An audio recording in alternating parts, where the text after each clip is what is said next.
What is up, fanatics? It is 8 p.m. Mountain Time, and that means another episode of Home Theater Fanatics Live. Tonight is episode 124, and we have a great episode lined up for you today. We have a super special, just the most special that you could ever imagine guest with us, Cody, the home theater hobbyist. Welcome to the show, man. How you doing? I'm good. How are you? Thank you for having me. I'm doing great, and I am so happy that you're able to join us tonight. I've been watching all your stuff, and I've been a fan for a long time, and I think this is really the first opportunity we've actually sat down to talk, and we haven't done much talking before this. So, this is our first time talking, and we're sharing it with the world. Yeah. Hey, everybody. What's going on? So, I know who you are, and I think probably most of the people that are going to be here live with us know who you are, but there might be a couple of people out there that don't know who you are. Maybe you can let them know so they'll know who you are. Who is this Cody we have with us today? Yeah. I'm Cody. I run the Home Theater Hobbyist channel here or not here, but on YouTube. Yeah, I guess it's here on YouTube. You're here right here on YouTube. That's right. on YouTube, and I've been doing that for it's 2021, so three and a half years, something like that. And that's cool. You're an old timer now. Yeah, it's crazy. YouTube will shoot people up and spit them out. Yeah, yes it will. I mean, you have to stick with it. You got your ups and your downs, things that you're like, oh, this is going to be a great video and everybody's going to love it. And it's like, I didn't do it well. And then I think you're like, oh, I'm just going to do this. And then some videos just take off. So I know it blows up. And I look back at some of my older stuff, and it feels like I was always more successful back in the day. I'm always looking back. How did I do that back then?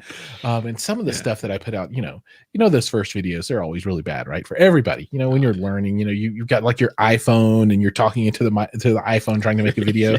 And I'm all like, that one's got how many views? That's crazy.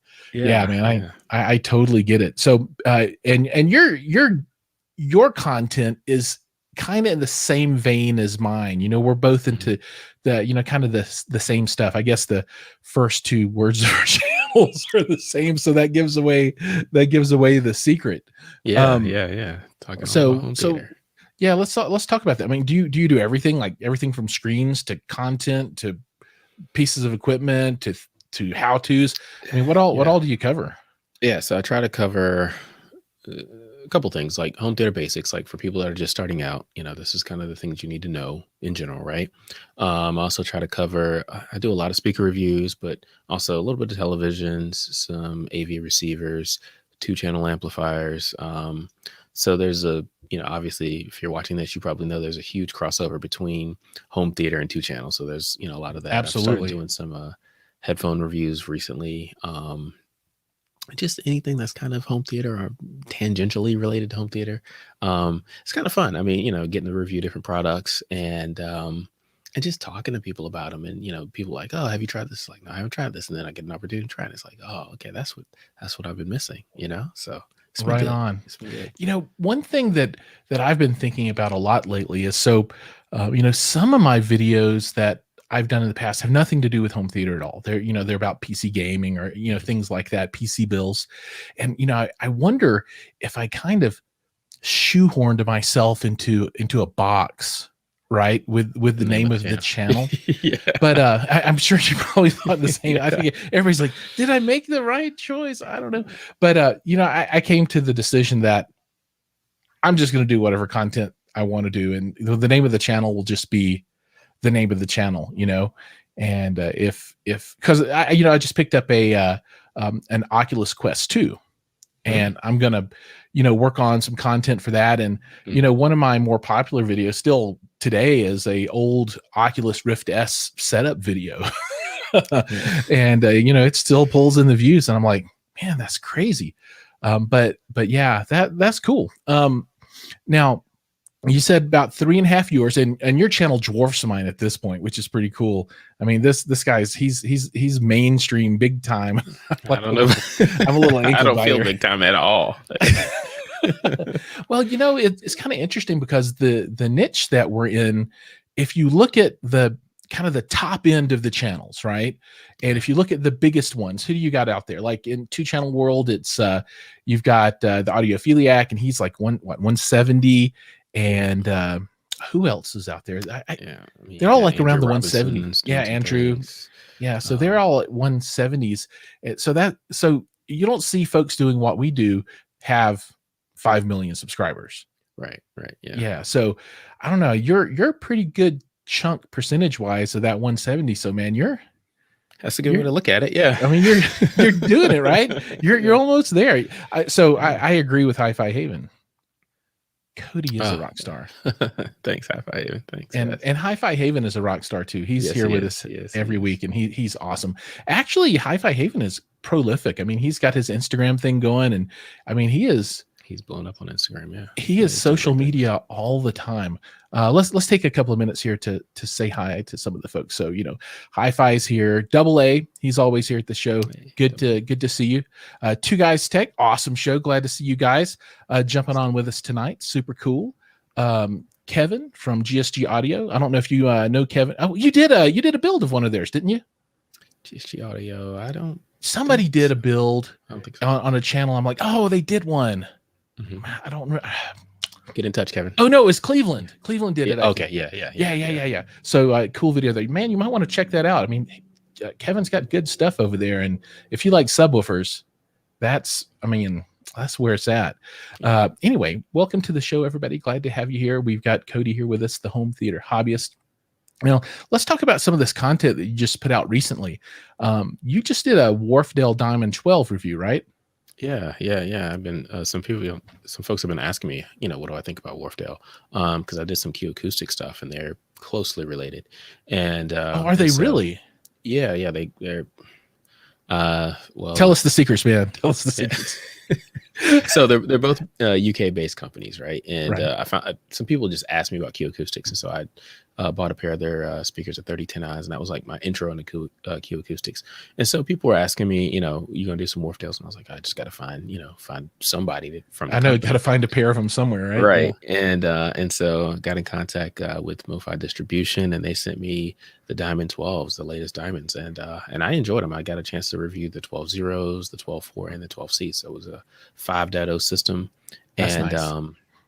And I was pleasantly surprised. Also compared the 12.0, which is the smallest bookshelf speaker, to the 3010i from Q Acoustics. Same price. I mean, basically the same speaker except different companies, right? But that's on the channel. And the 3050i from Q Acoustics with the 12.4. And yeah, it was good.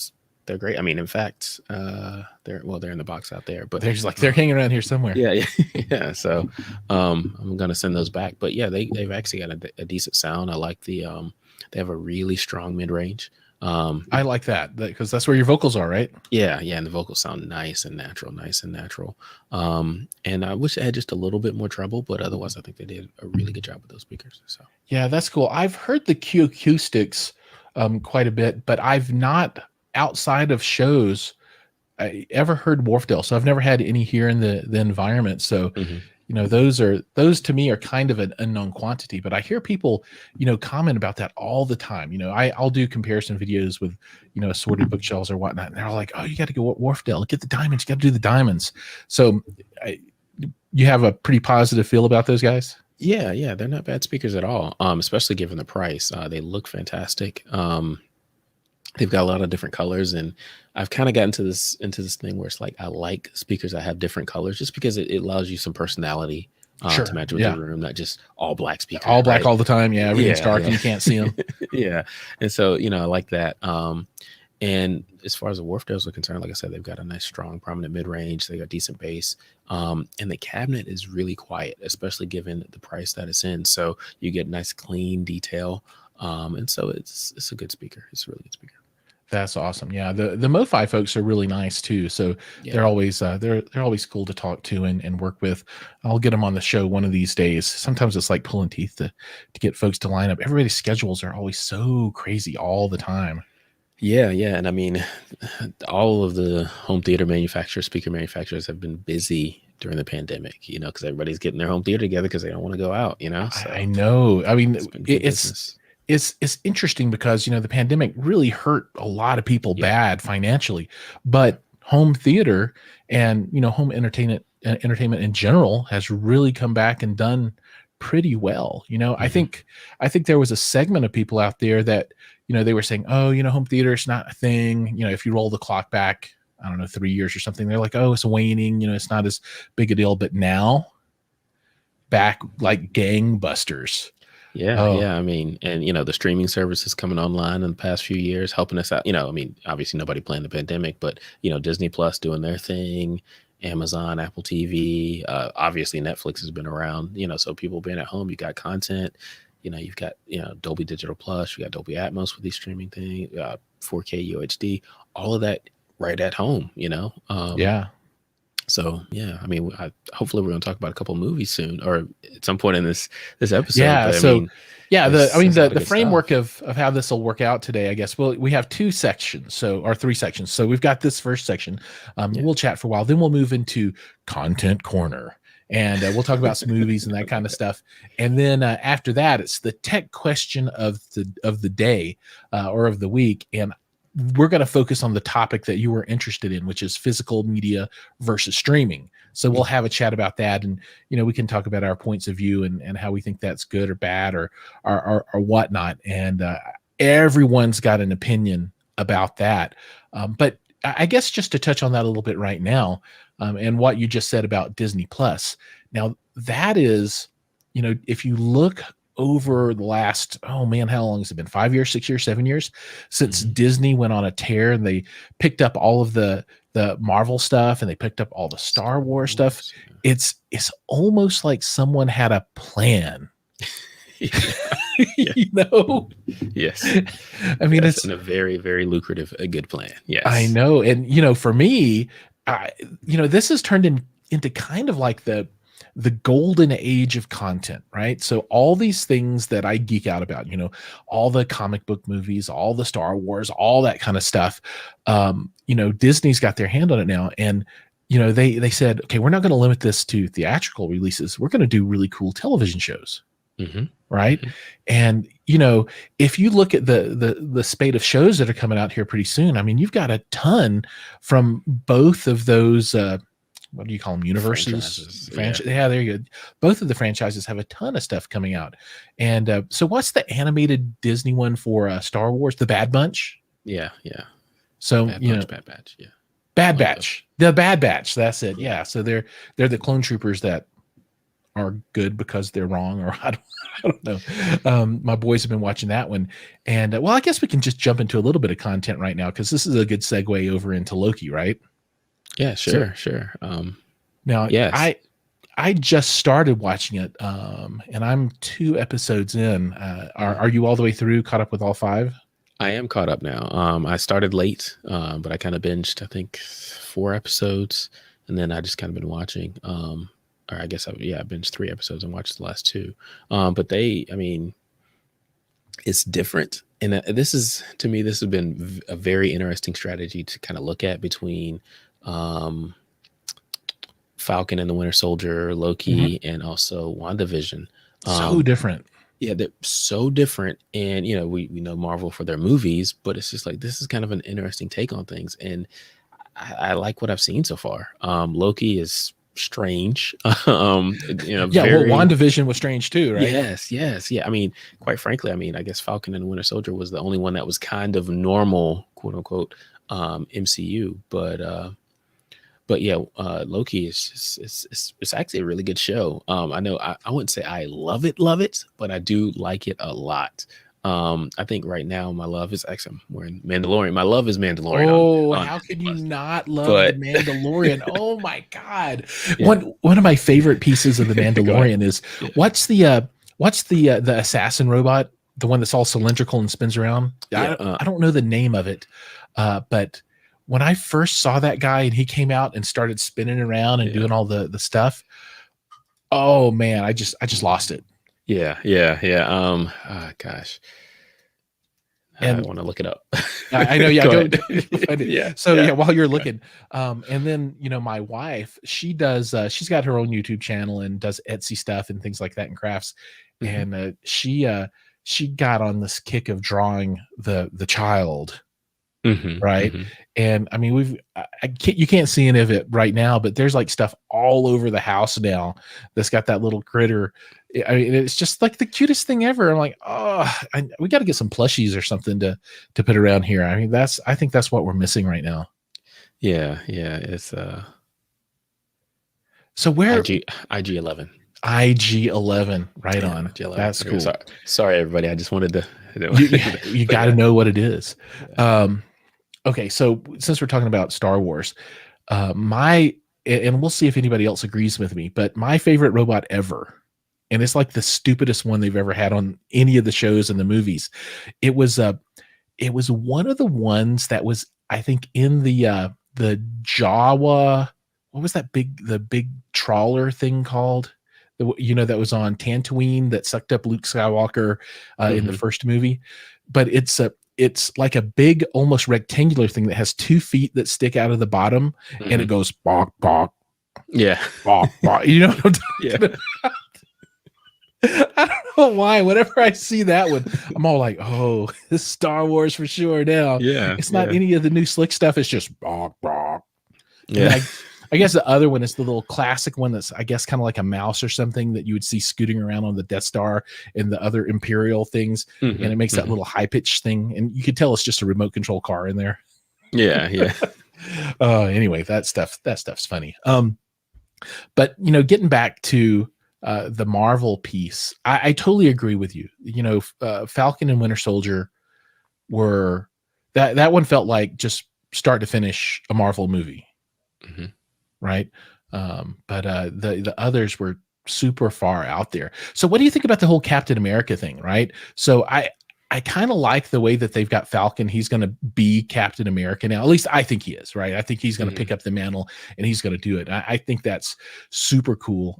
And I my oldest son, he was all like, "Oh, Winter Soldier's going to do it."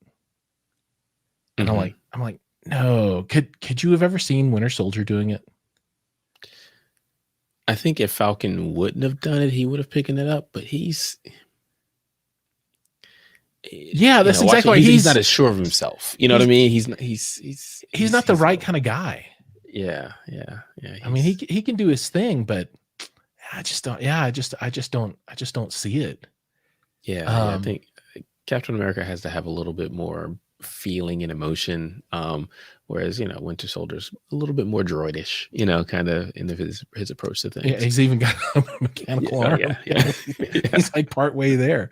That would make him a cyborg, I guess. I guess so. He'd be interesting. I'm trying to think of another thing. It seems like super soldiers are now growing on trees. So they introduced I'm not hardcore into the comic book history, so I don't know all the history, but it seems like the new super soldier that they introduced, the older guy, right? In Falcon and Winter Soldier, he was new, I think. And then in Black Widow, they have the Russian super soldier. Okay, I haven't seen Black Widow yet, so I don't know. That's not a spoiler. So that's and he's like he's the red something. So it seems like he would have been a character already in the Marvel universe, comic book universe, but I don't know. But yeah, it seems like this impossible to formula of creating super soldiers is actually just all over everything. I don't know. Yeah, it's like it's just jelly in the refrigerator. You just go get it, take it, and all of a sudden you're a super soldier. Yeah, we'll see. We'll see. I think the MCU, they did so well, Kevin Feige and the whole production team has done so well with the MCU through, I guess the first phase of everything, and now they're moving into this next phase with the television shows and everything. And so far they've done a good job. I mean, I think they've got just enough backstory in the television shows to kind of get you a little bit more character development is there, since you have a little bit more time, a little bit more time to breathe. But they're also doing all of the, basically movie quality stunts and special effects and everything like that. So I think they're doing a good job. You're kind of leading up to Thanos, the whole, throughout everything in the movies, but now it's kind of like, okay, after Thanos, what does this mean? How does the world move on? he was a big baddie, right? I mean, he's like I mean, what are they going to do after Thanos? Are they going to have like Secret Wars and have the Beyonder, or I heard that Galactus might Mhm. be making an appearance, and they went straight to the cosmic level, enemies, right? The foes at such a huge level. They Mhm. skipped all the little stuff like you see in I don't know, the old Spider-Man movies where they're fighting Dr. Octopus. Yeah, yeah. right, right, and Electro and stuff like Yeah. that. They're like, this guy's going to destroy half the human race and blah blah blah. I don't know.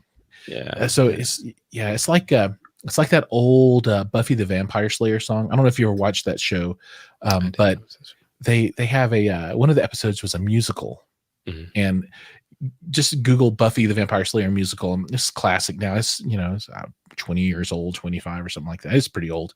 But one of the songs was, "Where do we go from here?" So yeah, it's like Marvel Universe. Where do we go from here? So it's going to be interesting. And I'm wondering if they're going to use the television shows as a way to, just like you said, do character development so that they don't have to do so much of that in the movies themselves. Right. Yeah. Yeah. I mean, they might, and honestly, I think that would be a good thing. But again, the thing that Marvel always has to contend with is, how much of the backstory do you really need to keep going? You know what I mean? Because Right. some people are just intimidated because they're like, I don't really want to watch 12 movies to know what's going on with it. I mean, especially some of these movies are easily 2.5, 3 hours, so it's a huge time investment. Yeah. But yeah, I But mean, I think they've I got would it. say that if they can use the television shows to replace some movies like Iron Man 2 and 3, or Yeah, that's another way to look at it. Yeah, yeah. Let's just. just do those. Don't waste the movie on those, because those are bad. Those are, I mean, I'll say I thought they were just bad. Iron Man. Well, yeah. So Iron Man, the first one was very, very good. It And then the was second one awesome. dropped off, and then the third one dropped off again. And in between there, I guess you had the first Thor, which was pretty good, but the second Thor wasn't as good. But Ragnarok was really good. Mhm. What other movies were in there at that time? The first Captain America was also in there. Very good. Yeah, that Winter was Soldier good. was in there. Winter Soldier was in there. And then obviously the Avengers, which was kind of like really good. And the second Avengers was not as good in my opinion. Mhm. So I think once they got to Civil War, though, yeah.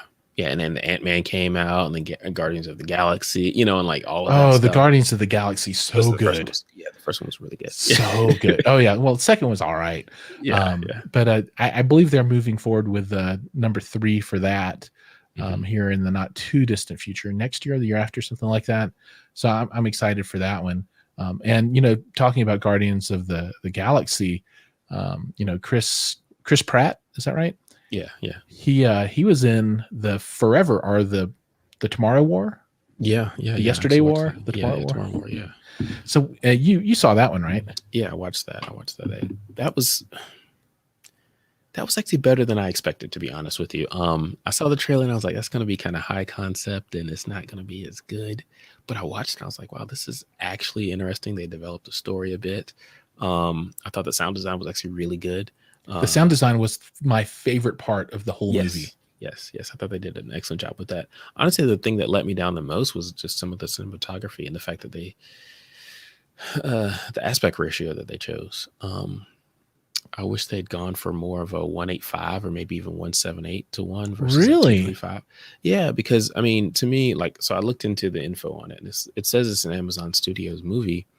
And to me, it's like, well, if you're going to do this, if this is going to be a streaming movie, most people are going to be watching it on some sort of 16:9 television. That's very true. That's very true. So you get a little bit more height there when you go to 1:8:5 versus, I guess it was 2:3:5. It was 2:3:5. Yeah, for sure. So I just wish that they'd done that. And I also thought the image was just a little bit soft. But it was a little bit soft. Sound was awesome. It was. The only knock I have on sound was it seemed at times the center channel dialogue was a little muted, and I'm assuming that was done intentionally to help draw you into the scene a little bit. But I found myself, it wasn't as bad as Tenet, right? But I was like, okay, I'm really having to focus on what they were saying to pick up everything, because then you get into the big bass scenes, and oh my gosh, it was a great subwoofer workout, and Oh, starting out in the beginning, oh yeah, So, I mean, when the gunshots, they made them full range. I mean, it was just it was really, really great. And like there was one scene where the Atmos was really popping off at the very beginning of the movie. And so for me, I like Atmos when I don't really recognize that there are Atmos effects going on. It's just like I'm pulled into it, and it just happens, right?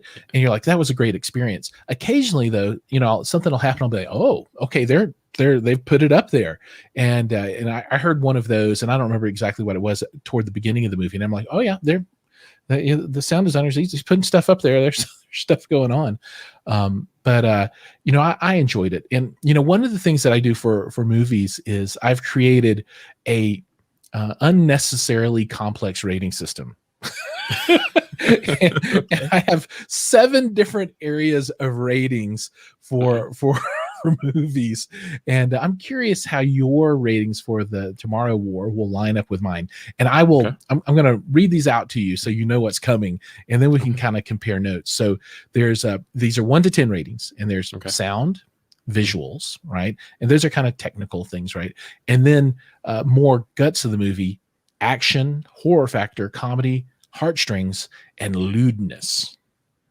Right. Oh, wow. And you can make these mean anything that you want to. So, for sound, where do you think this is? And I'm gonna put my fingers here, so where I have it at. All right. So sound, honestly, I would say it's probably an 8.5. I mean, it's from a subwoofer standpoint, it's almost demo worthy. It's one of those things where, honestly, they'll probably never put out a disc for this, but I wish they would put out a disc for it. Oh yeah, because 7 for me. Yeah, but for subwoofers, it is definitely. I think there are scenes in there that are absolutely demo worthy.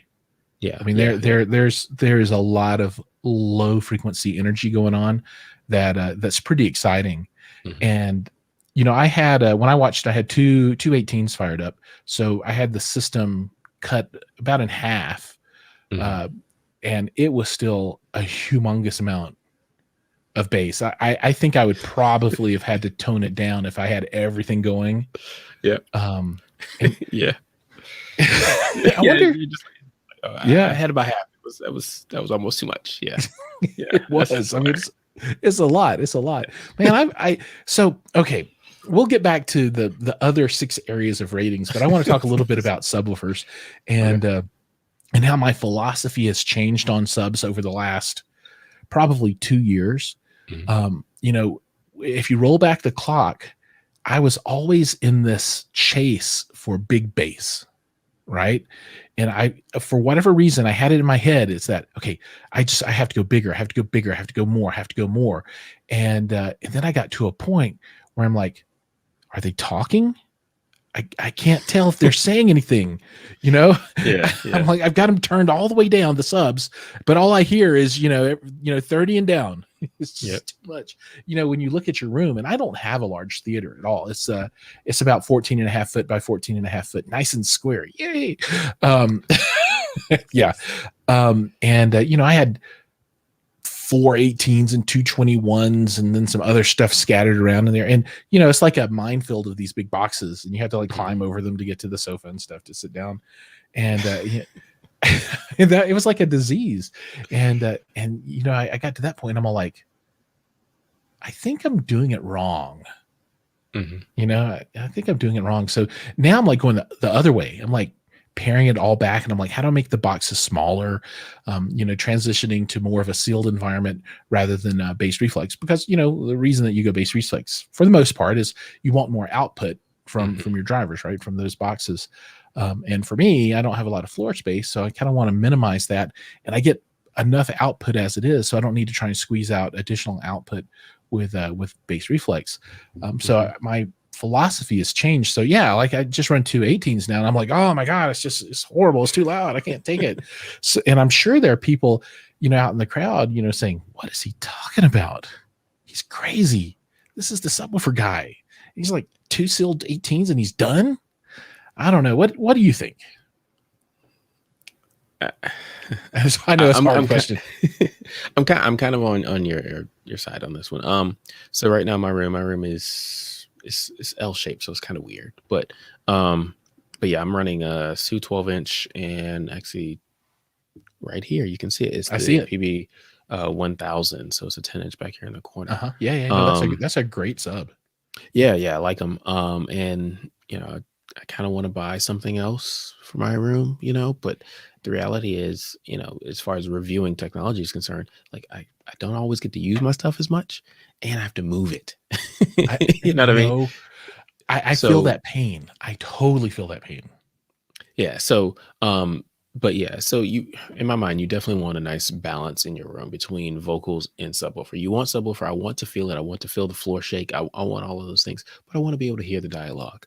I also want the surrounds to work, right? Right. Um, the way my room is set up, it's not optimal for a room in that, like, my chairs are actually, I have the back to the door of the room. Hmm. Because the door of the room is actually over there. So it's along this wall that you see here. Um, and that's because I wanted to be able to do rear surrounds. In my previous home theater set up in our old house, it was just a 5-1 system, but the room was so small, it was probably 10 by 12, something like Right. that, that I couldn't do rears. And so I was like, I want rears. And so now I've got my rears, I've got my sides, I've got my overheads. And so, like, for tomorrow, the Tomorrow War, there was a lot Hmm. of surround, there's a ton of surround, there's a A lot of bass, ton. you've got Atmos going on. And like you said, the dialogue almost faded out. Um, in the center channel, just because there was just so much going on around you. And that's what that's what I've wanted. That's why I want, quote unquote home theater multi-channel sound.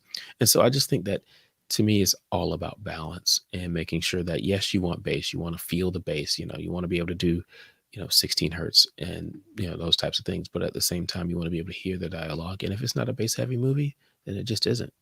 Um, Although there's a lot of movies I wish I had more bass, and that's one of the Yeah. knocks I have on, some of the stuff Disney Plus has put out, is that, they're a little bit lower in volume, and sometimes I'm like, man, I wish there was just a little bit more bass there. But I do That's think what it's the about knob on the balance. amplifier's for. That's true. You just turn it on up till you just can't hear it, then you just back it down You just a back little off bit. just a little Yeah, bit, like you're like, yeah, what? Okay. yeah, uh, that's it. have you played with a BEQ, bass EQ before? Are you familiar with what I'm talking about? A little bit, but not a ton.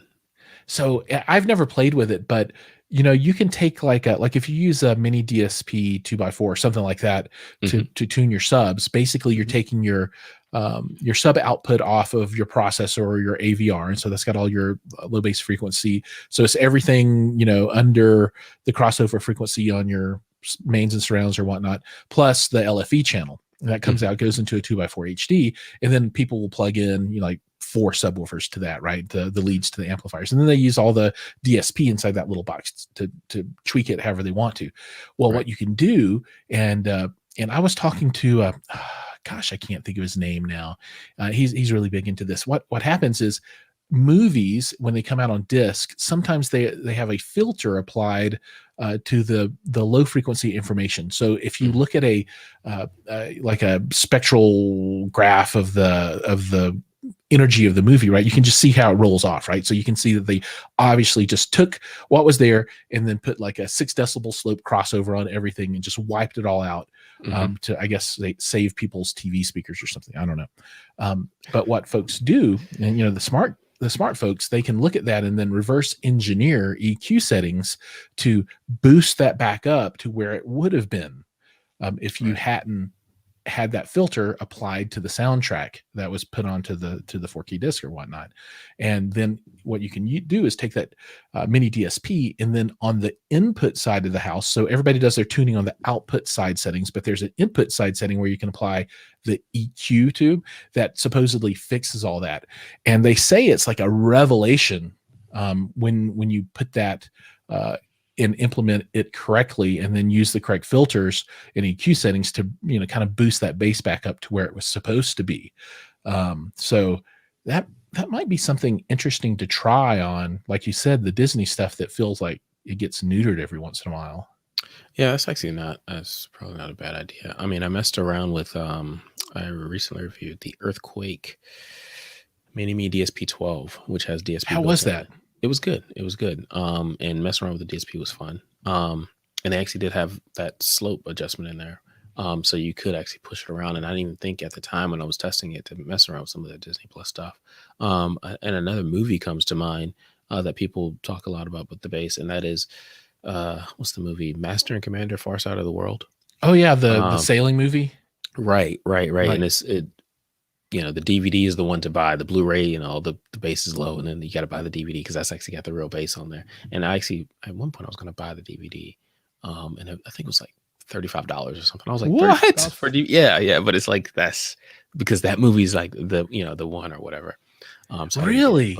yeah, I haven't seen it since probably when it came out, and I probably saw it, I don't know, like on HBO or something on like just a television.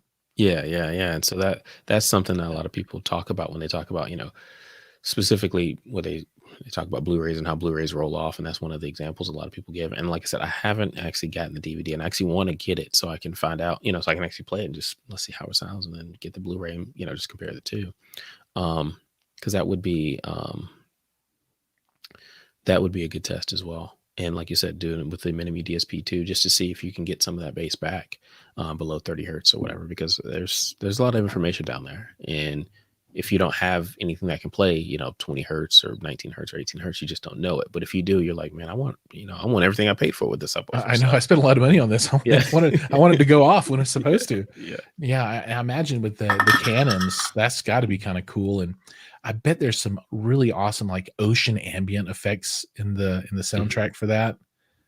Yeah. Well, actually, when you say ocean, I thought about Aquaman. Aquaman has some good deep bass in that. Yeah, ridiculous. So, yeah. That, I mean, I wasn't super impressed with the movie just from the content point of view, but it's demo worthy on a lot of different levels with 4K and the colors and the sound and my wife thinks it's just demo worthy even if the sound was turned off, because she gets to look at Mr. Momoa. Is this a Jason thing? Yeah, it's a Jason thing. Yeah, and I'm all like, all right, that's fair. I give you that. That's all right. That's fair. Good for him. Oh, but so we'll go back now, and so we talked about the ratings, and we got through sound for the Forever War, the Tomorrow War, and visuals. What do you think?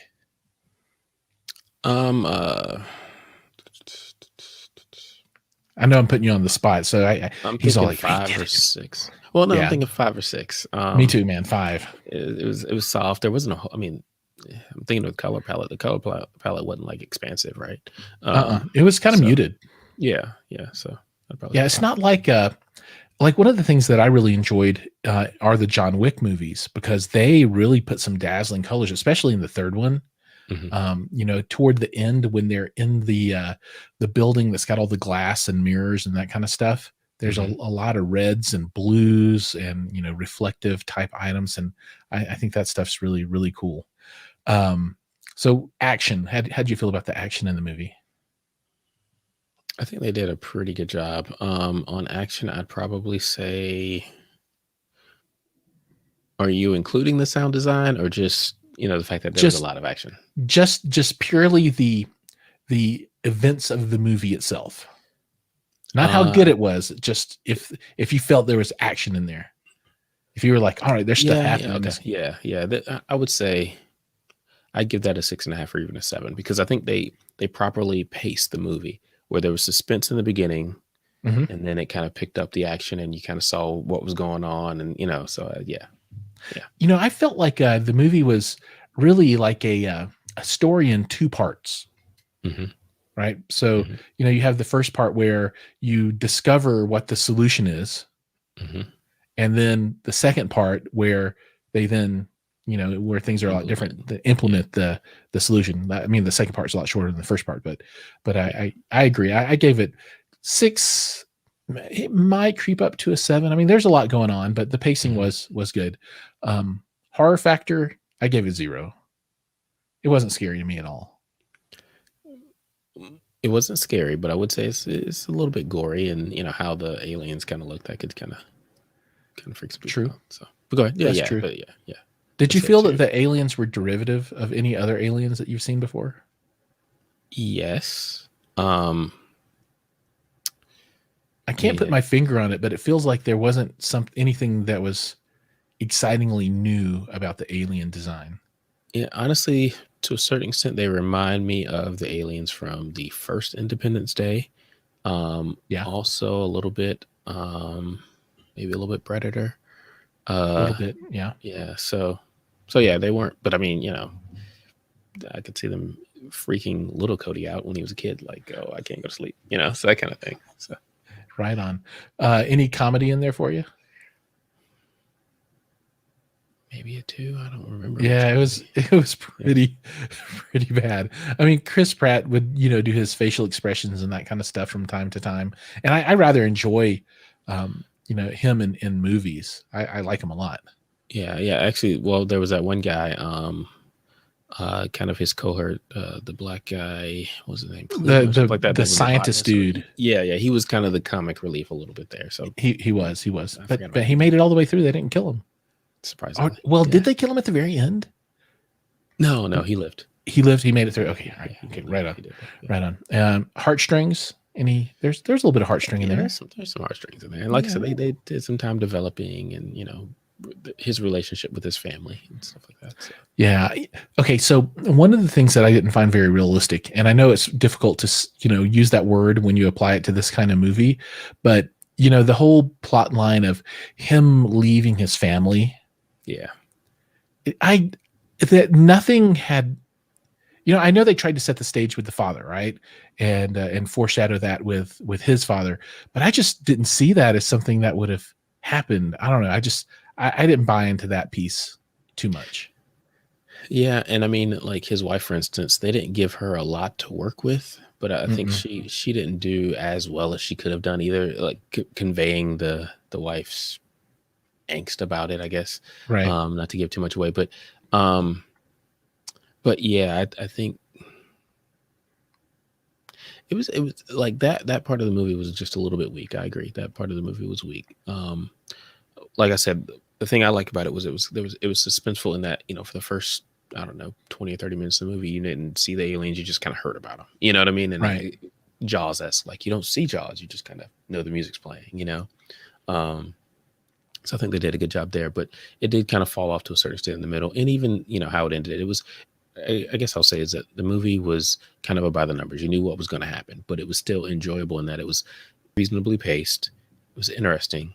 And, you've kind of got a good bit of action going on with a really good sound design. So, I would say that anybody that is into the kind of stuff that we're into from a home theater point of view, they want to watch it.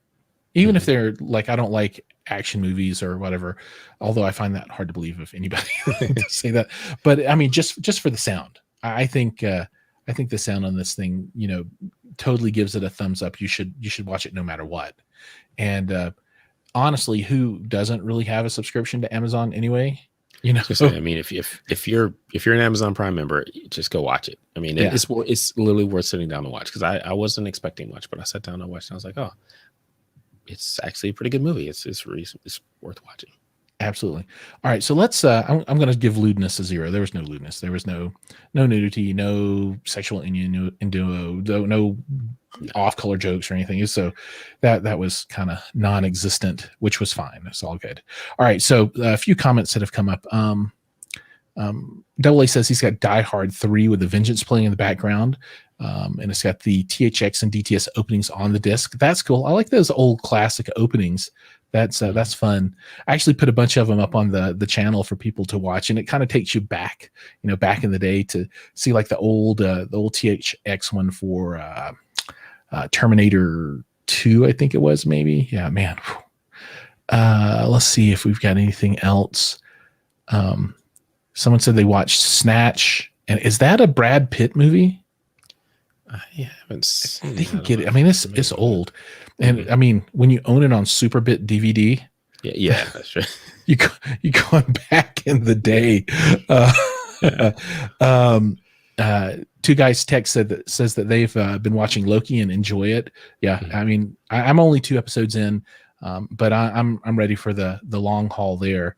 Yeah, that gets really good, and like I said, it's interesting, and I think they've done a good job with the set design and the TVA and all of that stuff. Oh yeah. And so I think after episode 2 is where you start getting into the twisty stuff that I haven't gotten to yet, right? So, I'm just past the section of the try not to spoil it, the apprehension and the escape kind of stuff, right?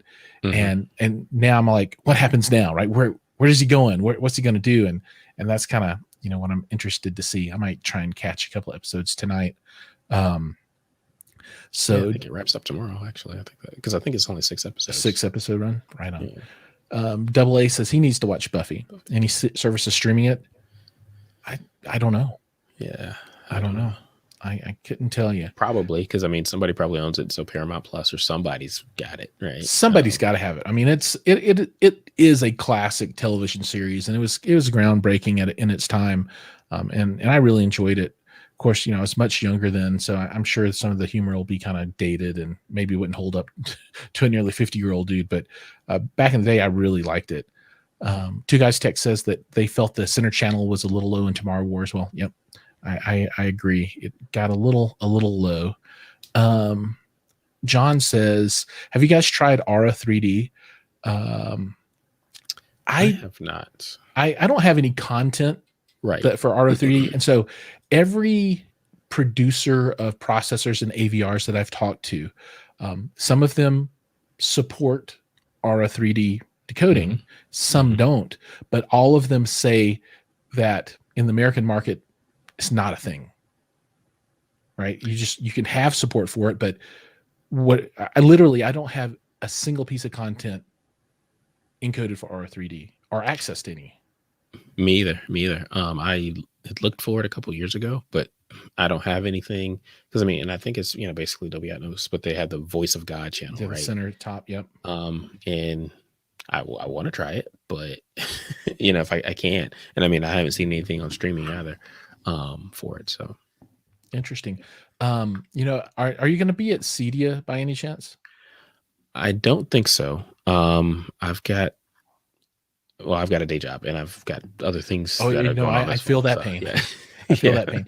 yeah. I should be there, and one of my goals is to try and find someone who's there that can actually demo some Aura 3D content, just so I can So you've say heard I've it at heard least. it. Yeah. Yeah. Yeah. And it's interesting. So, the processor that I have an Acurus unit, and I've talked to them about support for that. And they say they can do it, but it would just, they just need to have enough customer demand to take the time to do the work to implement it in their hardware. But they say Mhm. that just there's nothing, right? Yeah. There's no customer demand at all for that. So it's kind of an interesting thing.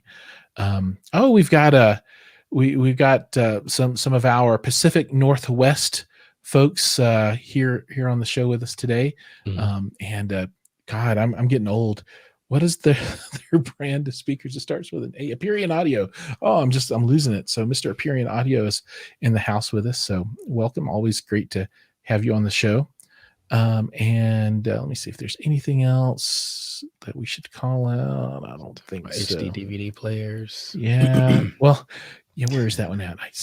There we go. Oops. Is that it? No, this one. No. Where is it at? Oh, here it is. Yeah, we have a Toshiba HD DVD player in our old collection. So, do you remember the wars between? I do. Yeah, And I mean, everybody thought HD DVD was going to win because it's like, well, you got DVD, HD DVD. That just makes sense. But then Sony came and put Blu-ray in the PS5, and that was kind of or PS3 at the time, I guess. And that was it, right? yeah. They were like, here's the coffin, here are the nails. Let's just do this. Yeah, thing. yeah. And once Toshiba backed out, that was in HD DVD. That was the end. Oh man, the good old days. I mean, I wonder what the next format war is going to be, or if there will be one. And this is something interesting, right? So, I guess one of the first ones for video was Betamax versus VHS, right? Mm-hmm. And then you had HD DVD versus Blu-ray, and there was just 4K Blu-ray. I don't think there was ever, a format war for the 4K. But I personally lean toward 4K disc being the end of the line for disc-based content, and things will move toward not Kaleidoscape, although Kaleidoscape can potentially still be relevant to the market, but some technology that's file-based download that could do whatever comes next, if they do an 8K or whatever it might be. But I think it'll be some type of for the connoisseur, a file-based technology, and then for everybody else, it'll just all be streaming all the time. Any thoughts? Well, I think that's going to pull us into our next conversation, and maybe now's a good time to. We're almost at the end of the hour anyway, so this is going to be a good way to talk about this and have this topic and close it out. So the question of the week. Okay. Cody and Giles are going to figure this out for everybody. Is streaming versus physical media, right? And what are the thoughts around that, right? So will streaming take over the world? Will physical media remain relevant? What are the pros and cons of them? How do you want to kick off this conversation? What are your, what's kind of rolling around in your head right now about those? So I think physical media I think it still has a long life. Mainly because, again, assuming, when you have good internet bandwidth, you just assume everybody else does, right? And I don't think that's the case for a lot of people. Agreed. And so I think physical media is going to be around for a while. But at the same time, saying that, we've got 4K UHD disc out there in the market, but you can still go to the same place where you buy 4K UHD disc and buy DVD, right? So DVDs hung around for a long time, longer than a lot of people would have thought. So, and to clarify that, DVD isn't even HD. All right, you got to get the Blu-ray before you get to HD. So right. this is old standard definition stuff. Definition. You're absolutely right. You go to Walmart and you'll see a whole scat of DVDs in there. Yeah. But I hate to bring this up, but I will. One of the big proponents of disc in general are people that enjoy 3D, and at some point, 3D is going to make a comeback. Maybe when we have 16K, so you can get 4K per each eye and that kind of thing, right? Right. And so at that point, I think it would be nice to have a disc format that supported it. And I think a lot of people that are fans of 3D would love to have 4K or 8K in each eye to make 3D really realistic. Could you do that over streaming? I don't know. I mean, that's going to be a ton of bandwidth, even with really good codecs for compression and things like that. So I haven't heard of any like 8K disc format, upcoming, or 16K or anything like that. But everything tells me that we're going to do more and more resolution until we get to you can put your face on the glass of a building that's you can't see any pixels, right? And is that 16K? Is that 32K? I don't know, but I think we will continue the resolution race, and obviously HDR will continue until we get to that 10,000 nit brightness or whatever that needs to be. Can you imagine a projector that could do that? Oh my God. Like the sun. If you look into it, I'd have warnings. Do not look into the beam. I mean, we're already kind of pushing our home energy usage for our home theaters. Like, everybody's having to go from the 15 amp to the 20 amp circuit. It's like, if you got a projector that can do that, man, you don't need a 30 amp circuit for your room. But yeah, so I just think that, there's still a lot to go in TV technology as far as that's concerned. But will we have disc? I don't know. I mean, again, you got to have the bandwidth. You've got to have the codecs to be able to do it. And I mean, what's Netflix for 4K HD? Is 15 or 25 megabits? Something like that. Yeah, I'm not sure. Yeah, I think it's somewhere in there. And being able to sustain that over the course of a movie is hard. So I don't know if they can give you some sort of queue buffer, or buffer it up for a bit and then kind of start the movie. If you're going to go 8K or whatever. But I look forward to what's next. I am a disc person. I buy as many movies as I can, or as many movies as I want to on disc, so I can watch them on disc. And so I have like some of them MCU on disc, and I will watch that on disc before I watch it on Disney Plus, right? Oh, and absolutely. Yeah. I just do, right? So I think that there's a lot of contention around the two technologies, right? And you have proponents on both sides, but I Mhm. think there are certain aspects that are just factual, and they are what they are. So today, 4K disc compared to streaming is better Mhm. quality wise. Streaming just it doesn't do what a 4K disc can. I think all streaming is just Dolby Digital Plus, right?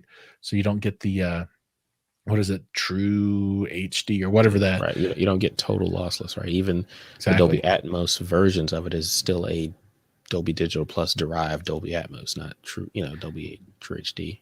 Absolutely. And So, then, obviously the picture quality is lower. mhm. So I think that's just factual, right? If you want the highest quality between those two options, taking Kaleidoscape out of the picture, right? Because that's like a whole different discussion, and that you start getting into religious wars there a little bit. Yeah. But if you want the best, disc is the way to go. Now, if I'm going to predict the future, I think we will continue to see um, penetration of streaming and innovation with streaming Mhm. technology, right? So better codecs. Hopefully, we'll see better penetration of broadband, nationwide and across the world. Because you're right, there are a lot of people that are in places that, they're like, I got 5 meg service, yay! Right, that's the best they can get, Yeah. and that's I don't know that I could exist with that slow speed. I couldn't do this kind of thing for sure, right? No. Because I don't even think you can do a 1080p stream at that speed. I don't think so. I don't think that I could stream this video up. Um, but I do think that we'll continue to see innovation there. I do think that 4K disc is the end of the line for optical disc technology. Now, I think they will release newer disc technologies that hold more. I mean, I think there are technologies out there now that exist. They're not commercialized, but they're in R&D labs. Mhm. But I think that if they want to go 8K with bigger storage types, that they'll do something like without going straight to file downloads, they'll do like USB sticks or something, right? Why not? Right? You can get a USB stick that's much larger than any optical disc, and I don't think the cost on that is going to be too significant. I mean, it's more than just a disc, but I think that might be a way to go. Now, obviously, you got to figure out how you're going to deal with that on players, but most players already have a USB port, and I think that would just be a firmware update to allow them to play from that kind of thing. So I don't know. That's kind of where my head is. I think that we're at the end of the line for disc types. Yeah, yeah. And I mean, I think we need to see, what's going to happen with 8K in general. I mean, right now I'm looking at 8K the same way I looked at 4K when it first came out. It was just a resolution, right? And then HDR came on, and I was like, oh, now that's the reason to upgrade to 4K. Well, Yeah. if there's something else that's added to 8K, then it'll be the reason to upgrade to 8K. Because right now it's like, I mean, yeah, I could buy an 8K television. Well, maybe I can't.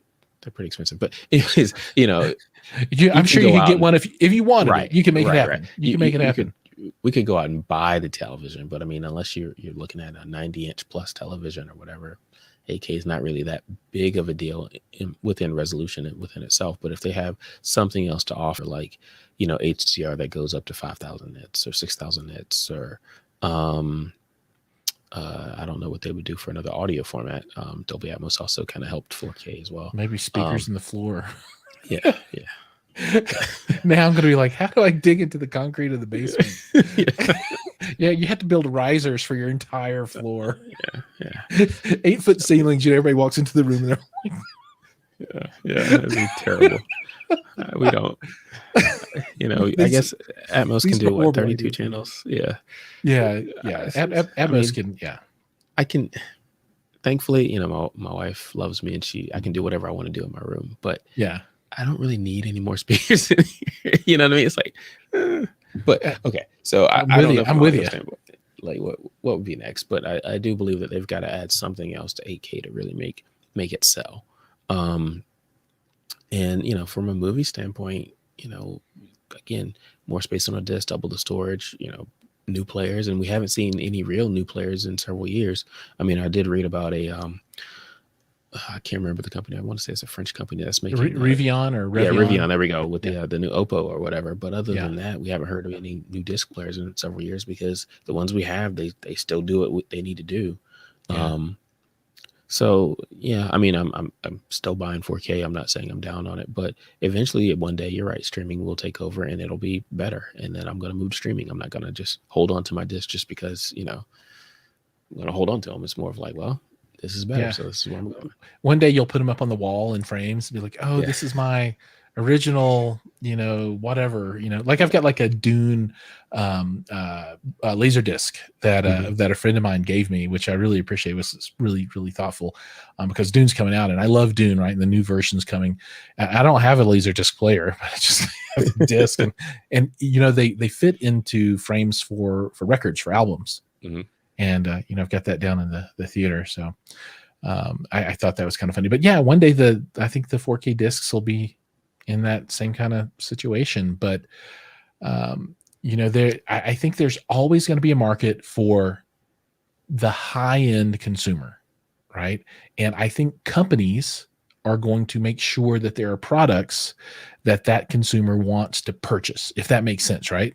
So, you know, there's an appetite for the product. So there's going to be someone to fill that vacuum, that and meet that demand for whatever that might be. Because I mean, if you want to watch 8K content today, where do you get it from?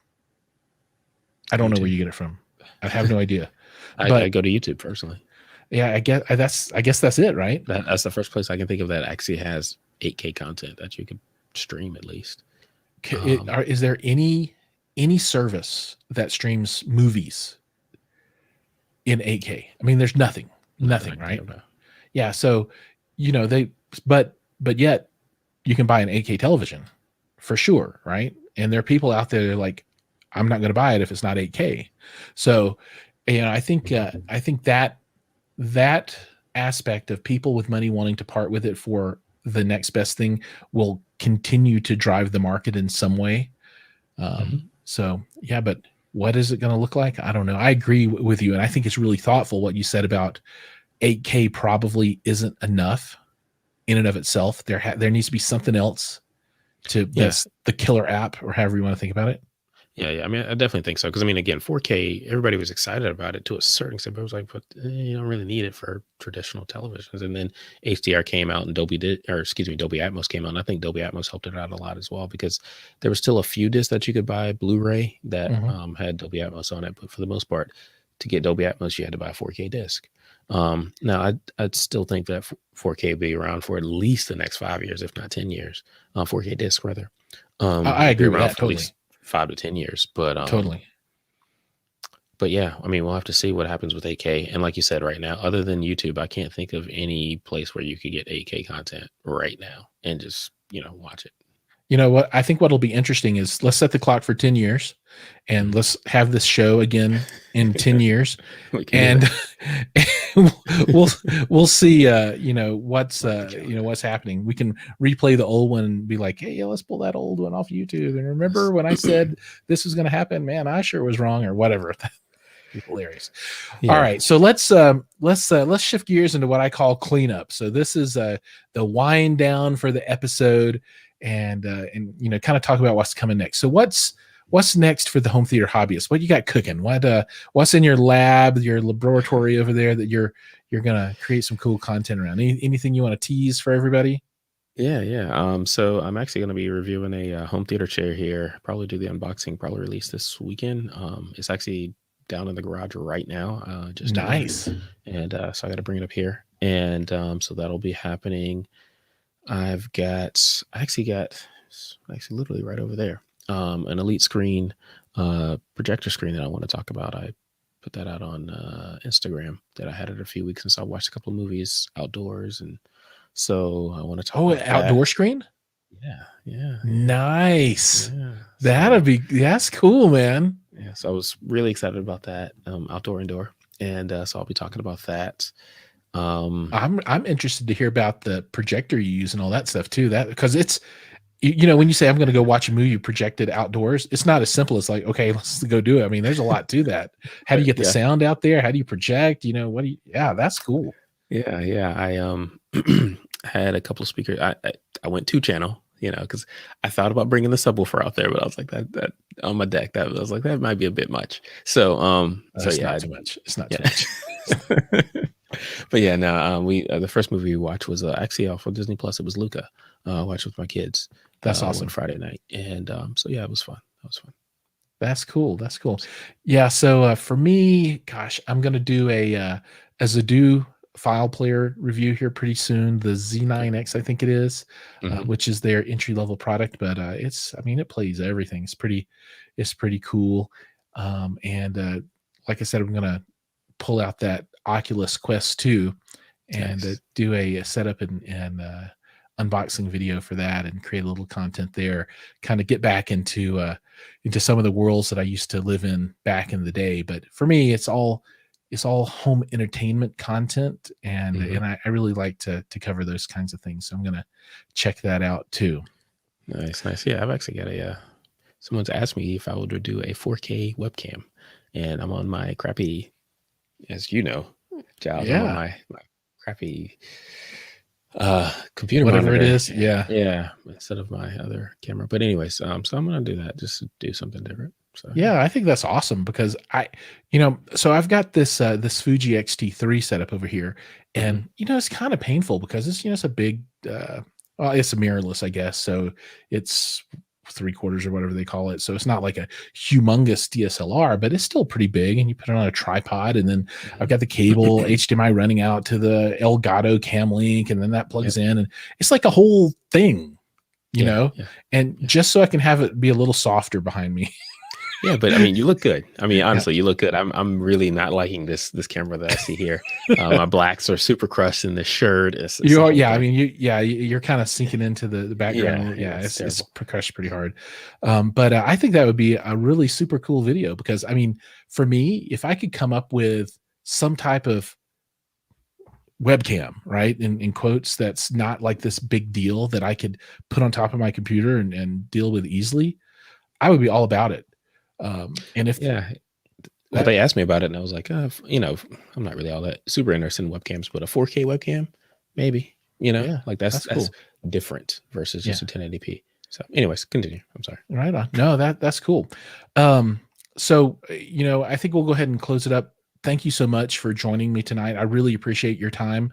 Yeah, thanks You for know, having me. I appreciate it. It's fun time is talking. precious, and where you choose to spend it is super important. So I'm happy that you took an hour out of your day to spend it with me and everybody else watching. And then to everybody watching, thank you for watching. Your time is valuable too, and that you would take the hour and spend it here with us, with the two of us, is very generous. So thank you guys so much for Thank you, watching. guys. Thank you. See you next week again, next Tuesday. And I don't know who the guest is. I usually have this written in my notes, but I don't. So one thing people have been asking about a lot is Rel. They had to cancel at the last minute, and I still haven't rescheduled them. But send them emails and say, "Hey, when are you going to be on the show?" But I'm still trying to get those guys back on the show because I really wanted to talk to them about their subwoofers because, like everybody knows, that's a topic that's near and dear to my heart, and they take a really different approach to subs than what you typically see in home theater world, right? So I think it'd be interesting to get that point of view. So again, thanks everybody. Cody, thank you. And as always, I'll see you guys in the next video. Everybody have a good day. Good night.